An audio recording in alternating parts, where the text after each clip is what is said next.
Biden makes the bald eagle the official bird of the U.S., with no one having the heart to tell him it already was. I'm an eagle. In the Middle East, new Syrian leadership has promised that after a 4-year tyranny adjustment period, they will have free and fair forced elections. The new government has also declared peace with Israel as a thank you for putting them in power and as a pathway to receive more U.S. taxpayer dollars it hopes to use in the future to stone local women. In response to Syria's new commitment to diversity, Israel has promised a more even distribution of who they will bomb in the future. In U.S. news, Trump has stated that owning Greenland is an absolute necessity, with some questioning how we've made it this long without it. There was further uproar over Elon Musk's request for more foreign visas, leaving some wondering if Doge's plan for reducing government spending includes outsourcing government jobs to cheaper foreign workers, with many on the right saying they don't want calling government services to look like this. This is the IRS. How can I help you? Buddy. New information has come out about Luigi Mangione, confirming something we've spoken about for a long time, the risk of cumless males walking the earth, which is why we're calling out doctors performing these dangerous procedures, leaving individuals to roam the earth unable to ejaculate, and the rest of us at risk for being murdered. While others are saying that the story was made up, coming from the Jew tunnel located under the Empire State Building, and was a CIA response to curb the wetness in women's panties. Are you getting this? Sir, the women are getting too wet. What are we talking here? Sir, we're at stage 4 wetness right now. What happens if we get to stage 5? You don't want to know. It happened once before. When Godzilla came back to Japan, we had to bomb them, pretend we were at war with them. We can't get to stage 5. Sir, if we don't correct this right now, the vaginas could get to stage 6 wetness, over wet, and then be dry for the rest of their lives. And with all the baby oil mixed up in the Diddy trial right now, we may never have a wet vagina again in this country. Guys, I got the Pentagon on the phone. I need some options here. I don't know. Those are nice abs. Yeah, and with that serial killer smile, he's every millennial's wet dream. I can't tell that to the Pentagon. Guys, we need something. We're the team on this. I got it. What if we told everyone he's got a limp dick? Would that work?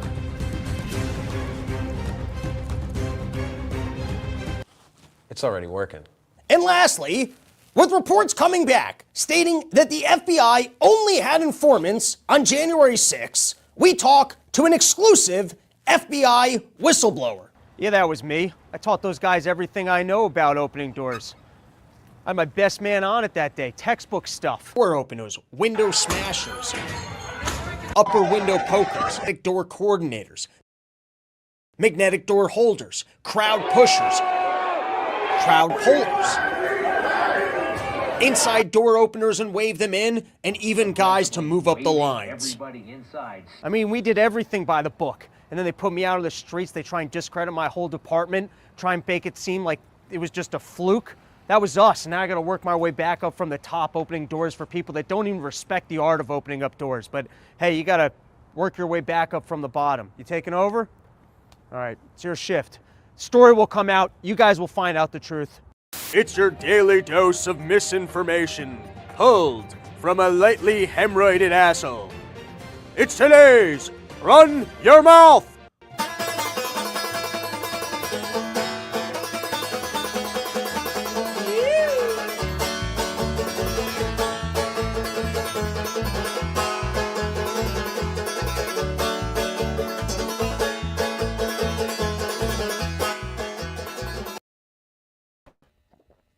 What is up, everybody? Welcome back to a brand new episode of the Run Your Mouth podcast. Happy New Year's, everybody.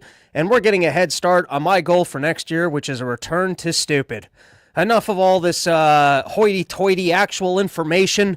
We're returning to the roots, going back to the old Rob's Newsroom style, and getting back to what I do best, which is pure stupidity. And, usually I don't do great with the New Year's resolutions.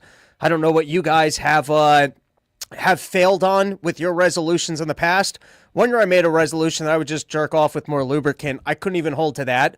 Last year, I did pretty good on my New Year's resolution. My New Year's resolution was no more drinking at home. I said I will not do any more drinking within my apartment. And I made it all the way until, I'm going to say, about July or so. And then I got sick at one point. And then when you're sick, you gotta self-treat yourself with some whiskey. What are you going to do? Go call a doctor? That's ridiculous. You got things in the back of your throat. You need some whiskey that's going to kill it. And then it's that thing that once you break your rule is broken. And I didn't drink in the apartment. But now what I've been doing is going down to the parking lot every night and drinking from my parking spot and basically tailgating my own apartment. I basically have been going outside and in the middle of the winter, in the freezing cold, and then pre-gaming, masturbating in my own bed. So for next year, we're going to be returning. We're going to be widening the rule and saying no boozing at home unless there's social activities going on. And I plan on keeping to that rule. And then, saving up all of that wanting to drink energy for being on the road, which lucky for me, I get to do most weekends. Just no doing it at home because then you got no reason to leave. You got to incentivize yourself to actually leave your apartment and engage with other people, which is exactly why I'm staying home on New Year's, and all of you people are here in the chat with me because this is a show for the homebodies. This is for the people that don't like doing anything, the antisocials of the world, the people that would rather stay at home and watch the Run Your Mouth podcast, and for that, I salute you people, and thank you for joining me, and I do look forward to 2025. 2024 was a pretty good year. We porched longer and harder than we ever did before. I put out a comedy special. Share that with your friends. And like I said, we are rededicating ourselves to stupid over here at the Run Your Mouth Enterprises. And so hopefully with the help of Alien Entourage and hopefully recruit some other talents to the work, we're going to go bigger and bolder on the intros with more sketches mixed in, because that is my commitment to you, is to bring more stupidity into the universe for 2025. And part of the reason why I would like to recommit myself to stupidity is because as I grow older, I find myself more confused about what the point of anything is. And with that said, I did open up the intro with talk of the bald eagle. Which, I didn't pay that much attention in school, but I always thought that the bald eagle was pretty well recognized as being the national bird. And I'm like, how much dementia does Joe Biden have that he decided that he had to go out and actually legally dedicate the bald eagle as being the national bird when it's on coins, it's on buildings, it's protected? It's like, I feel like this was something that we all already knew. And so I started just tweeting about it, and I was like, you know what? Why don't I actually go look this up? Maybe it's not the national bird. Maybe I'm an idiot. Maybe I'm misremembering this like the Bernstein Bears, the Mandela effect, Fruit of the Looms, the labels and logos. Maybe the algorithm of the simulation that we're living in skipped once again. It's made changes. It's like that scene in The Matrix when he sees the cat twice, and they're like, was it the same cat? And then they're like, oh man, they must have made a change to the Matrix. I'm like, are they changing the Matrix on us once again? That all of a sudden this thing that I thought was the national bird, and then all of a sudden, you know what it turns out? It turns out that Congress, they put it on the emblem, and so it's widely being considered, but it was never legally, and that's the point I'm getting at. This is another thing. It's like the CIA, when the CIA leaked that information last week about beaming yourself into space and Mars in the future. The government is going to throw more bullshit at us than ever before to keep us confused about what the nature of reality actually is. And all that we can do to combat it is to go and make dumber things as everyone goes into a future of even more confusion, because the governments realize that they can't lie to us anymore. So now the best they can do is just obscure every essence of our reality, including leaving weird paper trails about whether or not the bald eagle was actually the national bird all the way back from 1780, or whether or not they just left that for Biden in his final moments because nobody thought to write that into law. And does it matter if it's written into law? If all of us are willing to accept that the bald eagle has always been a national emblem for us, does it matter anyways? These are questions for other people, because over here, we're recommitting ourselves to stupid. With that said, let's take a couple of comments. You know, this is a show for the people. This is all of the loyal listeners of the Run Your Mouth podcast who also have no plans this evening and will be staying home. where we can take some comments. And thus far, no one's telling me that we don't have sound, so that's pretty good. Although I did notice, I took the time to put the music in the thing and upload the wrong version, but you don't beat your ADD. That's the way it happened.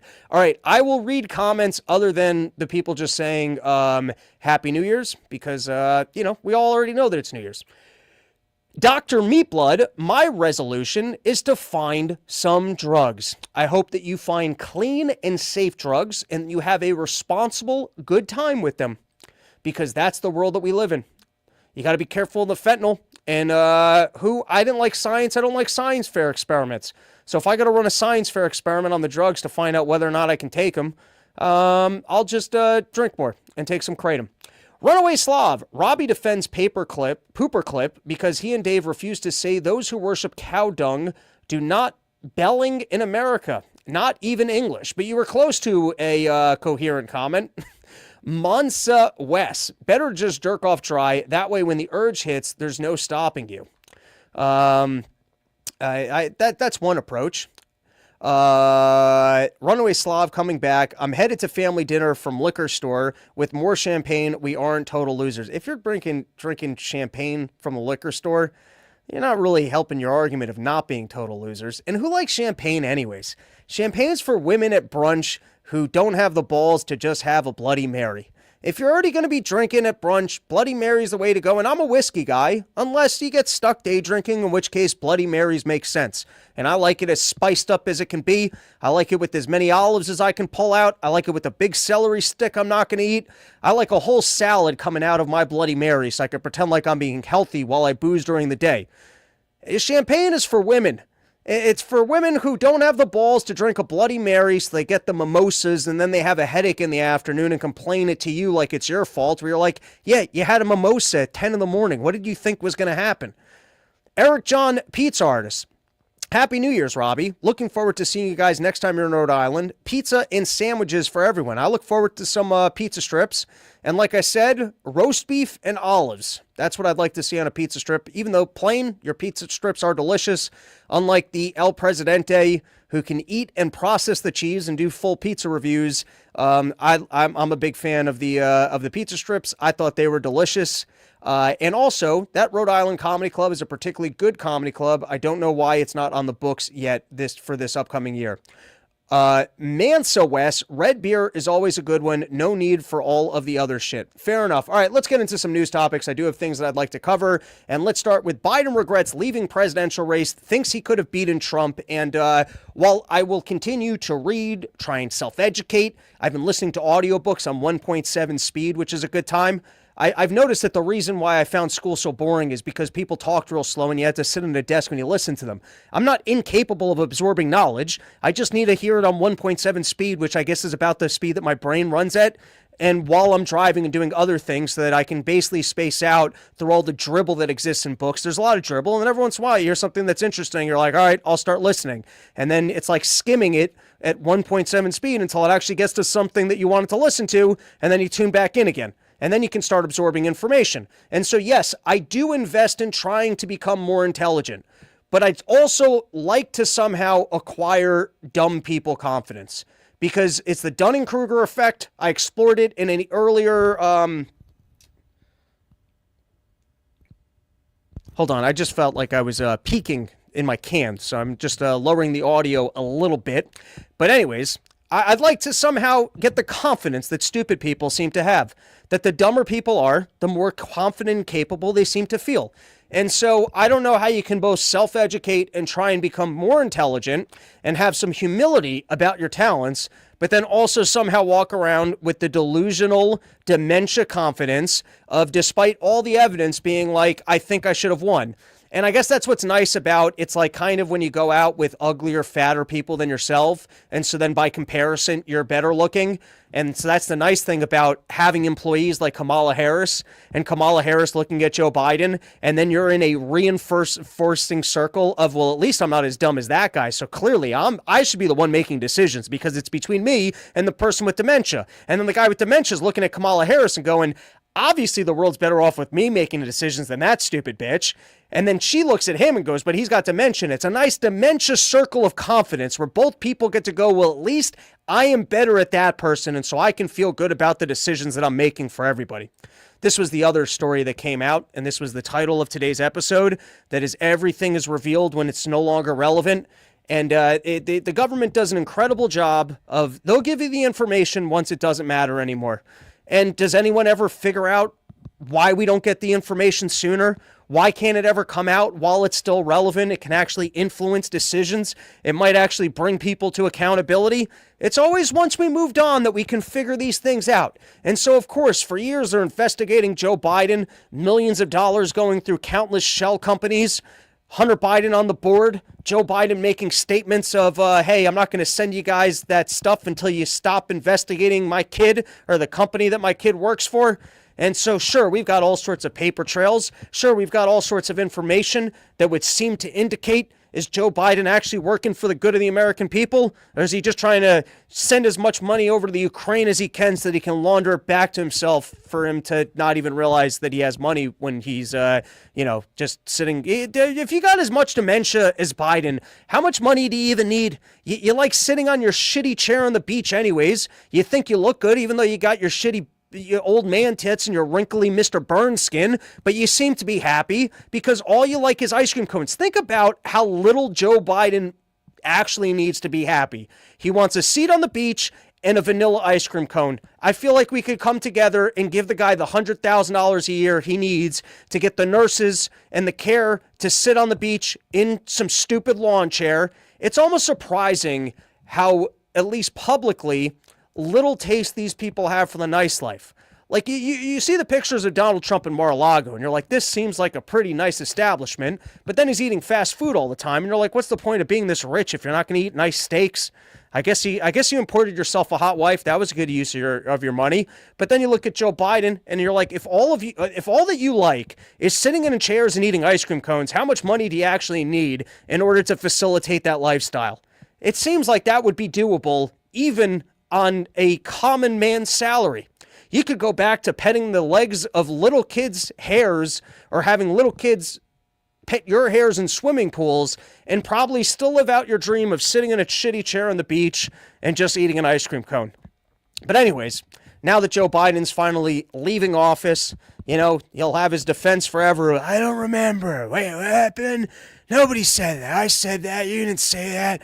He was saying that. It doesn't matter. Everything Joe Biden at this point is boring as to why he gets to remain in office and send more money over to the Ukraine, as to why he gets to instigate more problems. And like we've already covered it in previous episodes, the day you lose the election should be the day that you're out of office. But anyways, we're going to get more information about the crime family of the Joe Bidens. And here you have it. Once he said countless times, I've never met with any of Hunter Biden's business associates. And now you've got articles coming out in the newspaper with multiple pictures. Who's been sitting on these pictures the whole time? Why is it that even news organizations like the New York Post that have been critical of Joe Biden this whole time couldn't get a hold of these pictures until now? How is it finally, when you're completely irrelevant and nobody cares anymore, the relevant information's able to come out? And this is the same as the Hunter Biden laptop story. It could have influenced that election, but of course they squashed that news story. They figured out how to get after the tech companies, remove New York Post from Twitter, remove it from the internet, have countless people in the intelligence agency come out and say that appears to be Russian misinformation, only to turn around 3 years later and go, well, we said it appears. I mean, we didn't tell anyone to take it down from the internet. We were just saying that it appears to be. And we had good information to say that it appears to be something. That wasn't us telling everyone that it should be fact-checked on the debate night and then removed from the internet. But it just follows the general trend of the information only being available once it's no longer relevant. And before we look at our next article, let's take a moment and thank YoKratom.com, home of the $6 kilo. Been a loyal sponsor of the show 3 years running. I think we're going to have him back for next year, and makes the sketches and everything possible. If you're a fan of Kratom products, go to YoKratom.com, home of the $6 kilo, only place in the entire world, an entire kilo of Kratom for just $60. And now, here's another story that, of course, comes out once it's no longer relevant. Does anyone care about COVID anymore? We've all moved on with our lives. We all know that they lied to us. We all know that they covered it up, and they don't seem to want to investigate Fauci anyways. So, what does stories about lab leaks matter anymore? But finally, a story comes out that not only, these intelligence communities that the government is so concerned with. I mean, if the intelligence community comes forward with information, that's the kind of thing that we need to scrub the internet over, because if the intelligence communities has intelligence for us, so in this case, the FBI, they were working on the lab leak theory. They had their scientists working on it. They had information about that there was a lab leak going on, but there seems to be a very good game in government, which is keeping people out of meetings.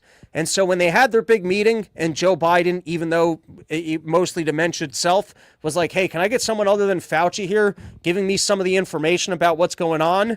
And so, of course, what do? The person who is on the FBI team putting together the information, while it's being taken off the internet, going, hey, I think this came out of a lab. So he wasn't invited to the meeting. But then, of course, the people that kept him from being at the meeting went, don't worry. Even though he wasn't there to present this information, we made sure that the president was aware of it. I mean, sure, the guy that did all the research, works in the intelligence agency, was the person assigned to this, came back with the information we didn't want him to have, and so we didn't have him at the meeting. But just because we didn't have this person at the meeting doesn't mean that we didn't share the exact information that we clearly didn't allow him at the meeting there to share. Here it is from the Wall Street Journal. Briefing meant that no proponents of the lab leak theory were present. A spokesman for Haynes' office said the FBI assessment that pointed to a lab leak was accurately presented. Sure. All right. Next, this story made the headlines of Bill Gates was seeking a meeting at Mar-a-Lago. You know, now that Donald Trump's back in and we're no longer seeing the Donald Trump temper tantrum, you've got people like Zuckerberg pretending like they're libertarians, growing out their Jew-froze, pretending like they're learning some karate, and that all of a sudden they're eating eggs and they're secretly Republican. Bullshit. And you've got the Washington Post. They got out of the racket right beforehand. They realized Kamala Harris couldn't possibly win, so we're not going to endorse anybody.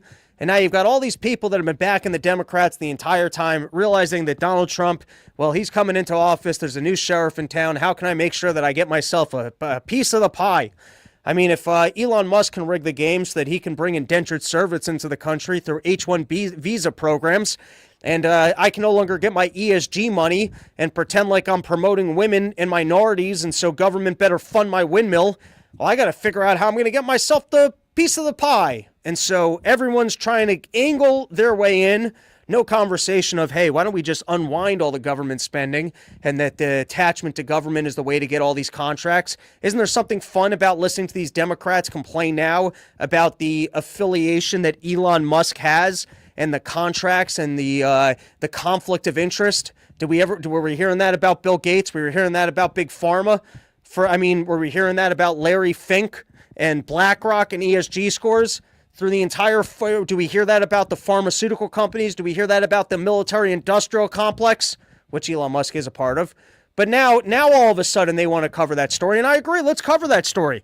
Let's get into the weeds about the affiliation of private contractors and government and how they're diverting all the funds, and that's the only way towards wealth and prosperity is if you can attach yourself to the parasite, and instead of actually getting into the market, creating value and competing, figuring out how to get some freebies from the government. That's the racket. That's what everyone's going for. But anyways, you got Bill Gates, and I know what Bill Gates is going to do at this meeting. Everyone wants to know why Bill Gates is taking a meeting, and it's because he's going to show up with that big pregnant belly from all those worm burgers that he's eating, and he's got that stupid Kermit the Frog voice, which I don't think I can do a good impression. We could try it. He's going to show up, and he's going to go, there's a lot of mosquitoes here. He's just Kermit the Frog. He goes, I'm not going to do it. But that's what he's going to do. He's going to sit down and goes, there's a lot of mosquitoes out here, Donald Trump. You might not want to investigate Fauci. That whole thing we did with the virus and the vaccines. You might not want to look into that because there are a lot of mosquitoes out here, and I did put a lot of shots into people's arms. And so, listen, I'll stay out of your way. You stay out of mine. But we're not going to look into that whole vaccine thing because let me remind you that, the Secret Service might be not even that good at protecting you from autistic kids that manage to get guns past the perimeter. And the CIA might not be that good at their recruits that they send over to the Ukraine and then come back and, shoot at you from outside your fence. But let me tell you, you don't want to mess with my mosquitoes. So we're just we're going to look the other way on the whole vaccine thing, right? I mean, I'd hate for you to get attacked by mosquitoes there, Mr. Trump. Jose Gallison in the chat. New theory. CIA gave Joe dementia to cut that loose thread of corruption, and good luck prosecuting or getting the political will to do so. It's anyone's bet. D+ on the Bill Gates impression. Fair enough. I'll work on it. We can get that one down. It's not that hard. It's like Kermit the Frog / someone. I don't know. Brad assessment. I dog the idea of free shit, but sadly, there's no such thing. There is. You just need better Jews in your life. All right. Next up, even for an executive used to crisis, Andrew Whitty is being tested at United Health. This is an article from the Wall Street Journal. Andrew Whitty seeks to calm employees and keep the company growing while facing public outrage over health insurer practices. And I was reading this, and this was pure Boiler Room. So I'm going to read this, and I'm going to play you guys a clip from Boiler Room, because this was 100% pure Boiler Room. Here. Since the assassination of his top lieutenant, Brian Thompson, on December 4th, which, look, they're bitching that Mangione kid out. I hope he got this in prison, where they're like, dude, you only took out a lieutenant. I mean, sure, it was a top lieutenant, but you thought you were taking out the big brass? You thought you were actually making a change in the world? You thought you were taking out someone that mattered? You got a pawn, buddy. Firstly, you got a pawn on a checkers board. Because the deep state people that we don't even see, we're not even aware of, the people in the banking apparatus, the people in the military industrial complex, the deep state kooks, you didn't even get near those. You got a front facing individual, and you didn't even get the guy at the top of the command chain.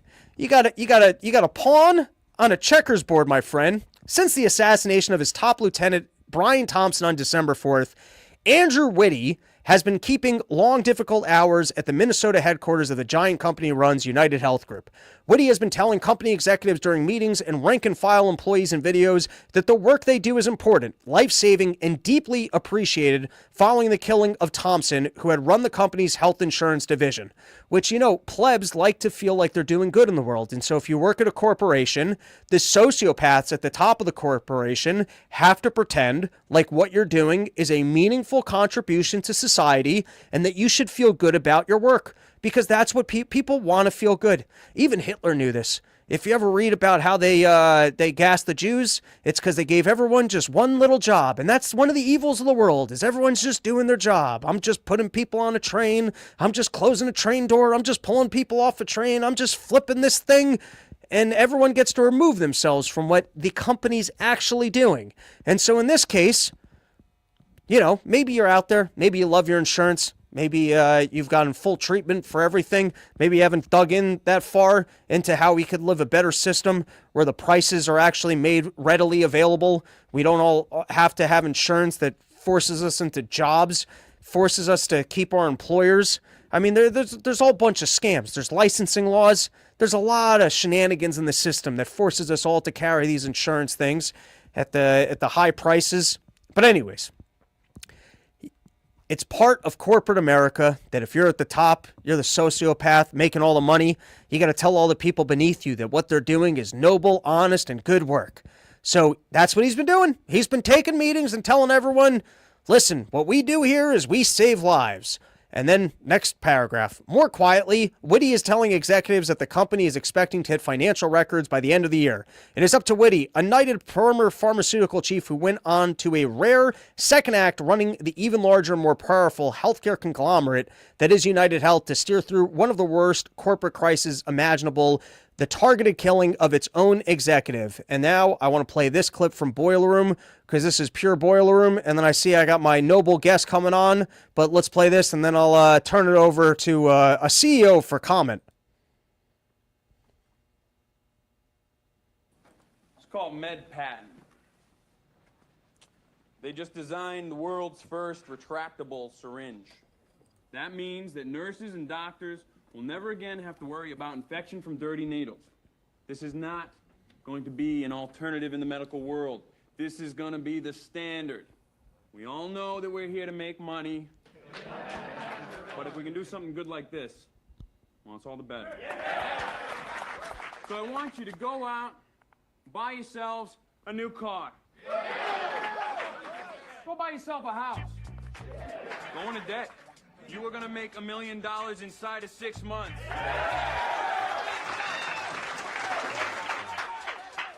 Now on to matters of recreation. We're going to be taking... Love it. Even in the boiler room universe where they're all about making money, it's not just about making money. It's about feeling good while we're doing it. And here, with a person who runs an honest, noble business protecting the balls of America, we've got the CEO of Sheath Enterprises getting ready to manifest the Sheath jet.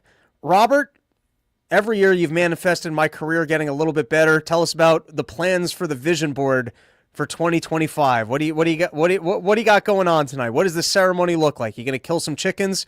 You going to take some hallucinogens? What does this look like? I was playing Call of Duty, and I am going to make a vision board, but it got pushed back at night because Stacy was in Texas and she just got back.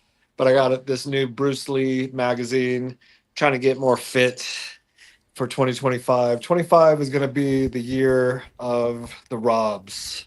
Ooh, Robs, I like the this. Bernsteins, the Pattons. We are going to take it to that next level. We have the whole year planned out. We have 3 words for 2025. They are intelligent, intentional, and timeless for Sheath Underwear. That's going to be the theme for 2025. We have new drops coming out each month up until June already planned out. We've never planned out a year like we've planned out 2025. We got it on lock. We have this sweet new mushroom pattern. It's the lion's mane, but that'll be coming out in June.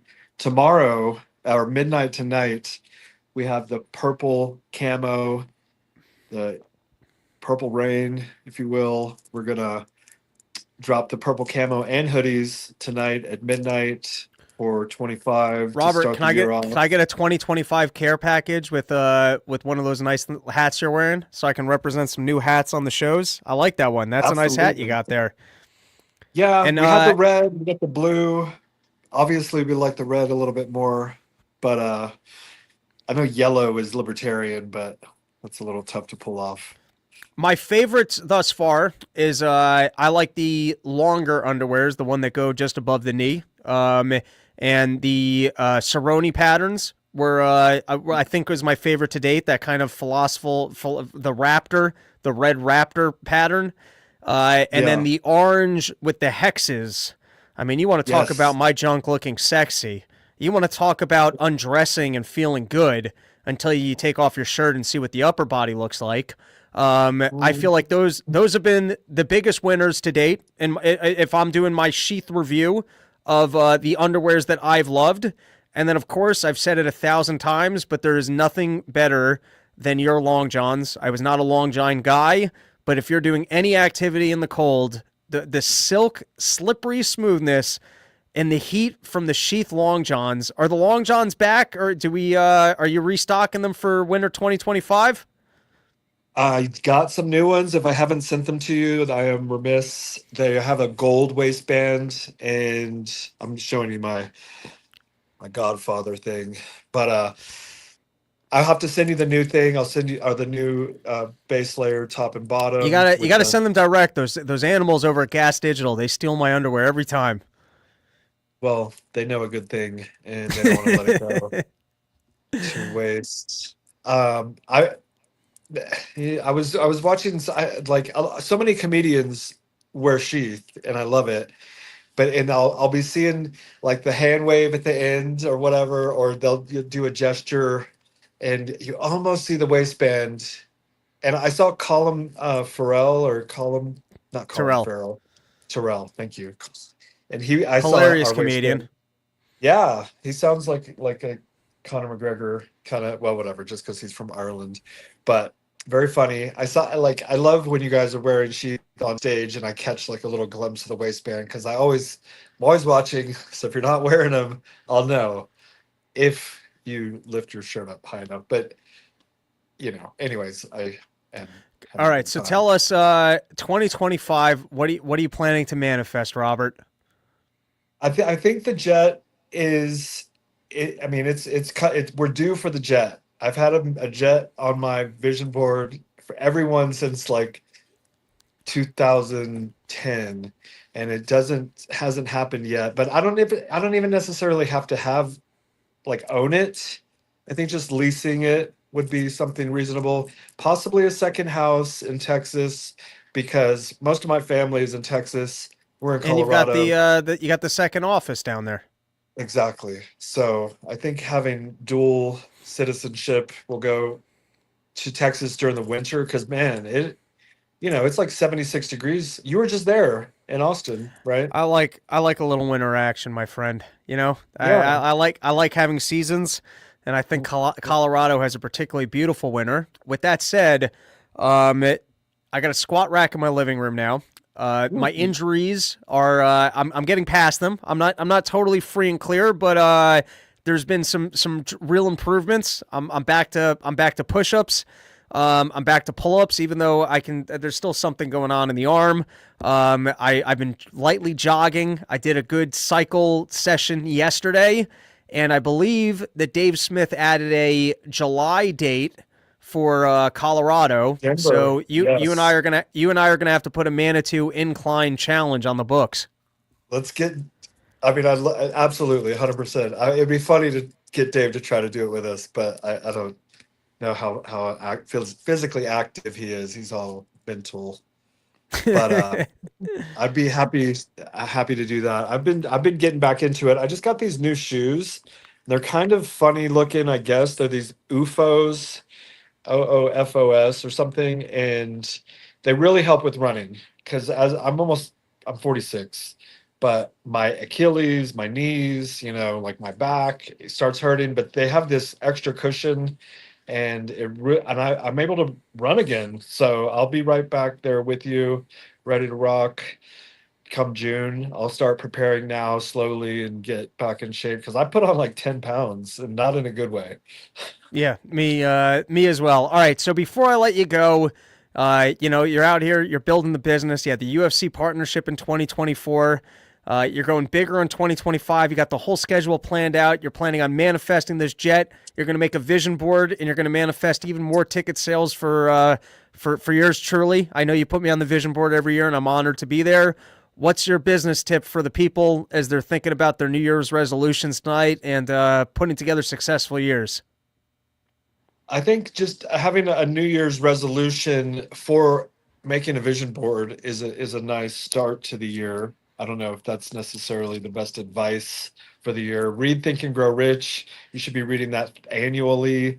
It has everything you need to know for how to become successful. It is the blueprint that I follow and have followed, and many others that have come before me and will come after me. Think and Grow Rich. Read it. Let it be your Bible. Like I can't give you any advice that's not in there. I mean, maybe there's some new shit. Get. You better get on top of AI. We did a photo shoot on I Friday. have to learn AI skills. I've been playing around with little things here and there, and already the tiny glimpses I've seen into how, like, especially on like the intros that I'm doing, graphics and editing. There's a whole world of AI tools out there, and I feel like it's literally right out of an economics book of taking the time to learn a new tool so that you can be more efficient.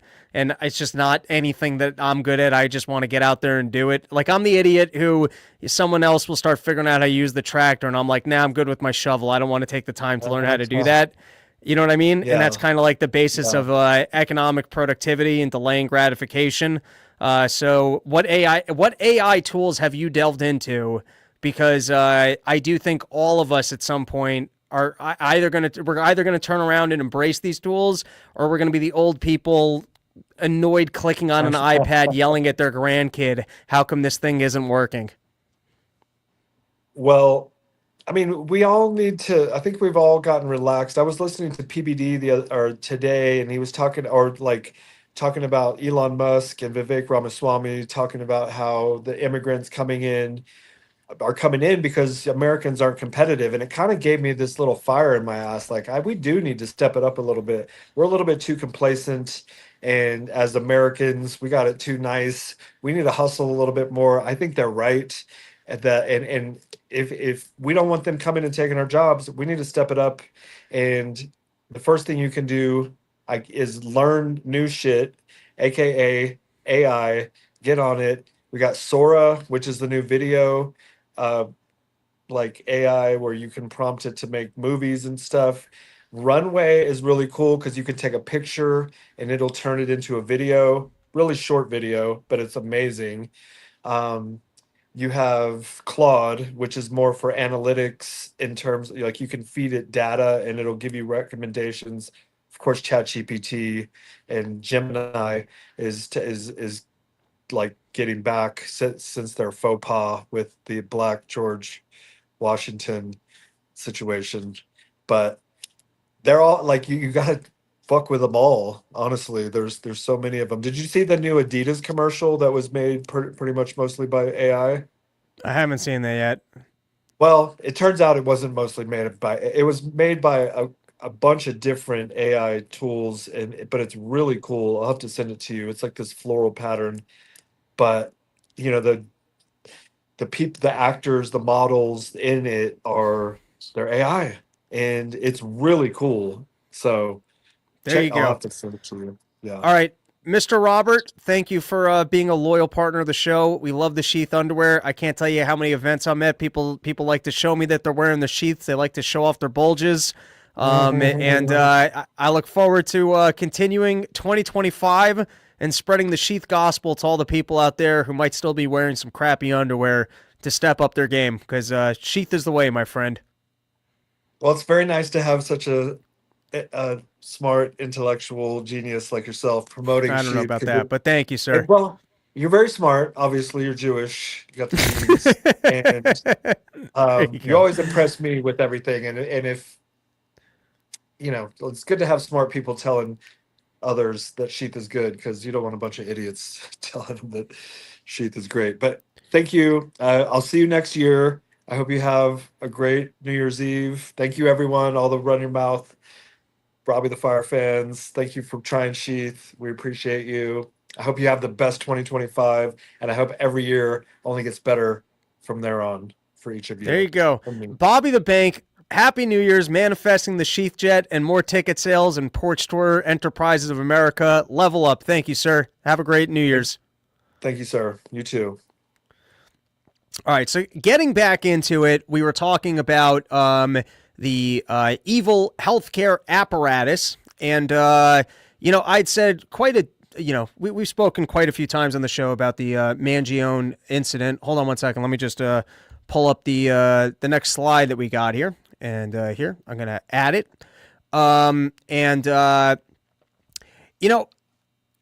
violence has an influence, and there's a reason why the elites use it and they go to war and they take out their enemies.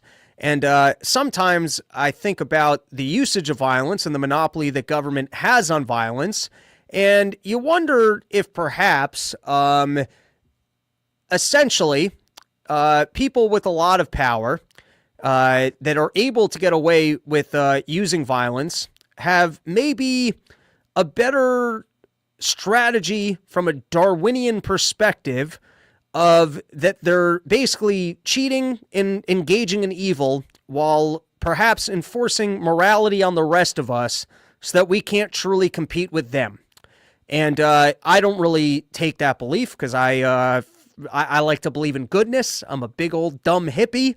But sometimes you just think about the way that the universe is orchestrated and the way the elites work, and that perhaps they've monopolized violence just so that they can use it for themselves.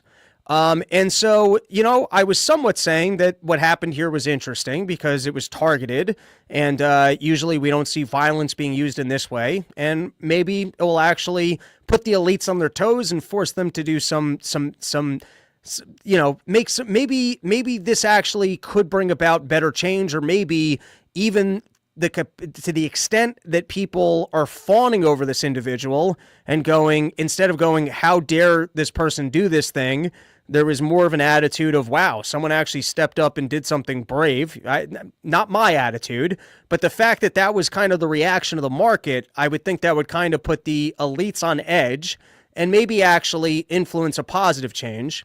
But then if you think about the way that terrorism has been handled in the past, for example, what happened in Gaza after they came in and they killed individuals in Israel, you might have thought, hey, wow, we should stop mistreating these individuals. But the people who seem to have the upper hand and the comfort of using violence, if you give them the excuse to be more violent, it doesn't seem like they want to be nice.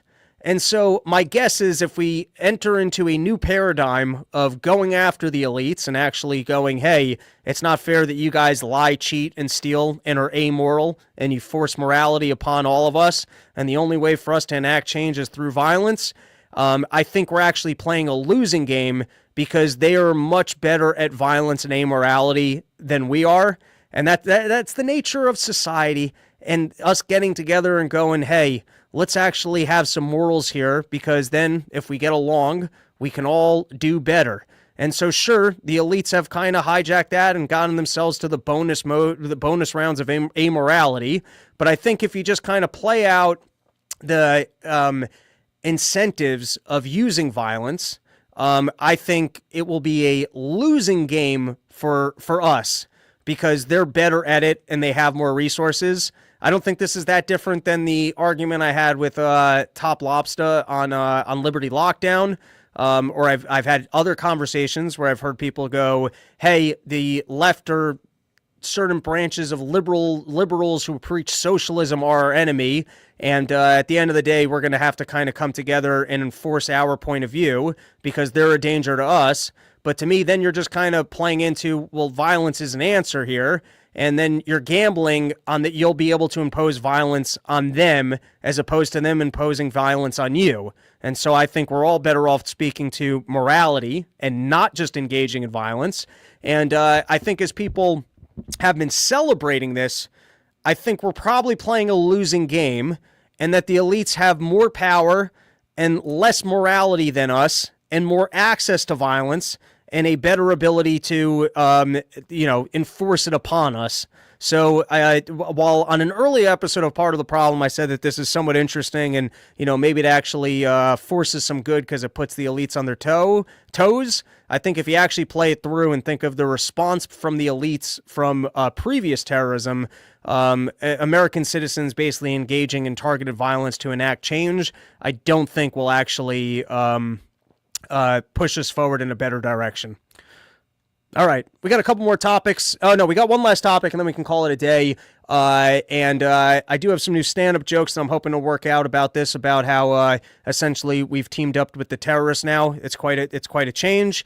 And already the language that I'm seeing from the new squad out in Syria, this Israel, CIA, whatever backed regime that just overthrew Assad. So first, the language is so American corporate that I just think it kind of shows the cards that obviously we're behind this.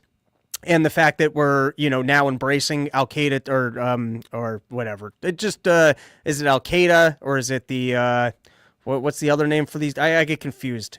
Scott Horton's got every different branch of these people clear in his head. I do not. But here you go. Headline: Syria's new leadership to consolidate all armed rebel factions into defense ministry. So firstly, they're going to call what they're doing defense ministry. It's always better. That's like Israel. You can bomb anything, but it's for our own security. It's for our own defense. It's our peace and prosperity security division, which in other words means you're going to get rid of all of your disarm anyone who can possibly threaten your hold on power.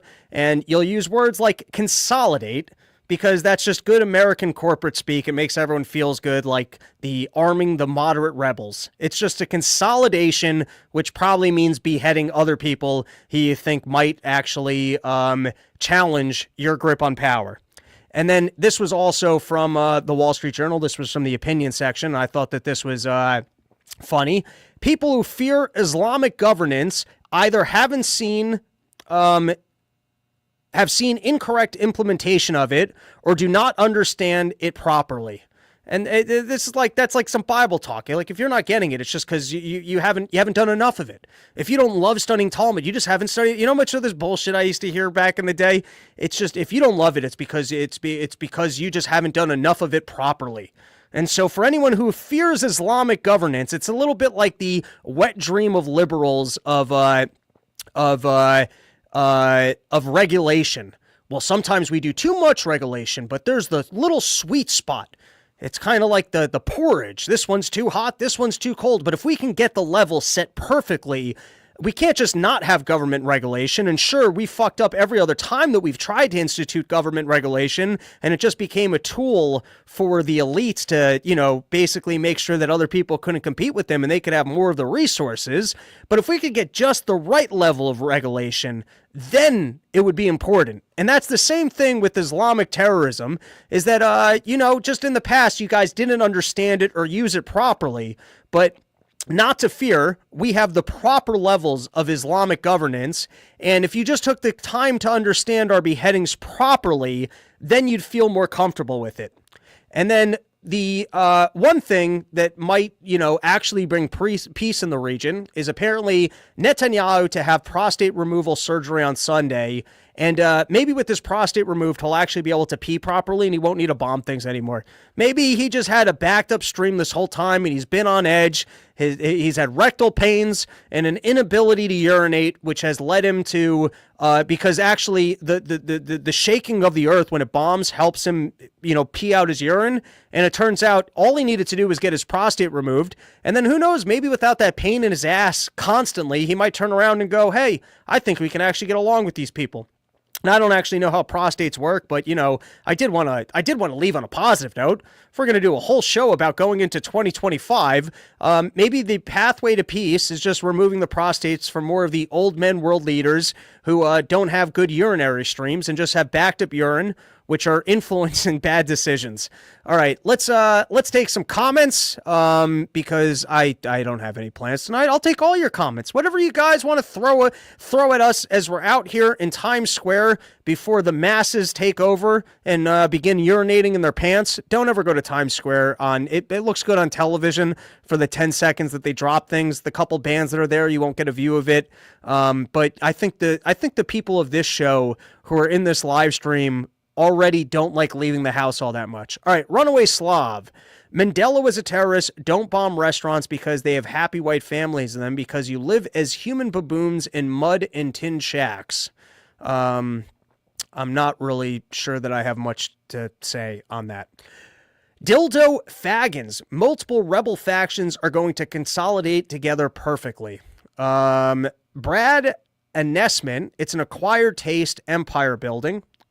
All right, if you guys can be a little clearer with your comments, because for the most part, maybe that Zin is just a little too powerful. The last three that I've read, I have no idea what you guys are talking about. Here's a nice long one. Let's see what this guy has to say. Joshua Barlow. From conquering Afghanistan for the Taliban, then replacing them, then bringing them back, from conquering Iraq for Iran to conquering Syria for Al-Qaeda. Thank you, Al-Qaeda and Taliban. I get the two confused. Americans are simply tired of winning the GWOT. I don't know what that stands for. Maurice Dosek, Dildo Fagins, great name. I agree. From the river to the sea, Netanyahu can finally pee. Let's get that out there on some bumper stickers. I like that. All right, let's take two more comments and then let's call it a show. F, it's 100% a Mandela effect, the national bird. Thank you, sir. Anytime people come through into the chat to just go, you're 100% right, I can appreciate that. Satanic Muffin. That's another good name, and I haven't seen you in the chat before. Welcome to the chat, Satanic Muffin. GWOT is Global War on Terrorism. Thank you. Brad Aneslin. It's an acquired taste. You got to do it more to get it. Having your prostate removed is an acquired taste. Can you do that more than once? Runaway Slav, imagine speaking about geopolitics and not knowing what GWAT is. You're retarded. Yeah, fair enough. Robert Patton Global, do you take Zins? Fuck yeah, I take Zins. Just watch a show. You'll see how many I go through in a show. I tend to, when you're drinking, firstly, I've moved on to the 3 milligram smooths is my preferred Zin at the moment. And what I find most interesting about the Zins is that when you're boozing, you can just let these sit in there forever. Sometimes they're in for like an hour. You're like, oh, wow, I still have a Zin in there. And then you pop it out. But then when you're sober, sometimes I'm almost like that scene in Airplane when they keep filling the water cups and just throwing them out, where I'll pop one in, it gets too much, I take it out, and then I'm already like, oh, there's no Zin in my mouth, and I put a new one in. And if you pay attention to how fidgety I am on podcasts, you can see how many times I take in and put in a Zin. Born Not to Run, I use knick-knack like a laser. I don't know what that is. All right, 2 more comments, and then I'm gonna go New Year's it up. Ricky Temple, love the show and look forward to next year. Junior, you take Zens but never smoke cigarettes. I smoke about a pack of cigarettes a year. My preferred cigarette is I like the Camel Royals. Sometimes if you find me at the end of a night on porch tour, I might enjoy myself a smoke. But in high school, I was a bit of a cigarette smoker. And at one point in time, I had to quit cigarettes and never went back to being, a full-time smoker because they absolutely suck to quit. But I've been fortunate enough as an adult that I don't find nicotine to be that addictive, and that I'll go 3-4 days without these, and I kind of like them when I'm podcasting or out drinking, but I don't like wake up in the morning and feel like I need them. And even with cigarettes, I can seem to have the occasional cigarette without becoming a full-time smoker. I wish I was that way with cookies. Every once in a while I kick the cookies and then I have a cookie and I'm back on the cookies. There's other things that I seem to find to be more addictive, and sugar at the moment is more of an issue than the nicotine. All right, let's take Robert Patton, still hanging out, telling us he loves it. Thank you, sir. Runaway Slav, Happy New Year's, you political degenerates. Thank you for that. Everybody, thank you for the loyal support of the show. I'm getting a head start on the new year. The big thing is going to be, I got to be doing more stand-up, and I freed up my schedule so I can be out in New York City more at nights. And then the other thing is we're going to be going bigger with the show. We're going to be doing more episodes, hopefully adding some sort of a paywall aspect, and really hoping to have more budget to film more sketches and to go bigger with the intros. So thank you. The show has grown quite a bit in the last just 2 months. I'm seeing a lot more people in the live chat. So thank you. Come on board for the ride. Share with your friends. Knock on some neighbor doors. Spread the Run Your Mouth gospel. And of course, thank you to the loyal sponsors such as sheathunderwear.com, greatest underwear that's ever graced the balls of man, promo code RYM for 20% off, and YoKratom.com, home of the $60 kilo. That is our episode. Have a great New Year's, everybody. I hope you got some fun stuff going on, some good sandwiches, and whatever else you got going on with your evening, get after it.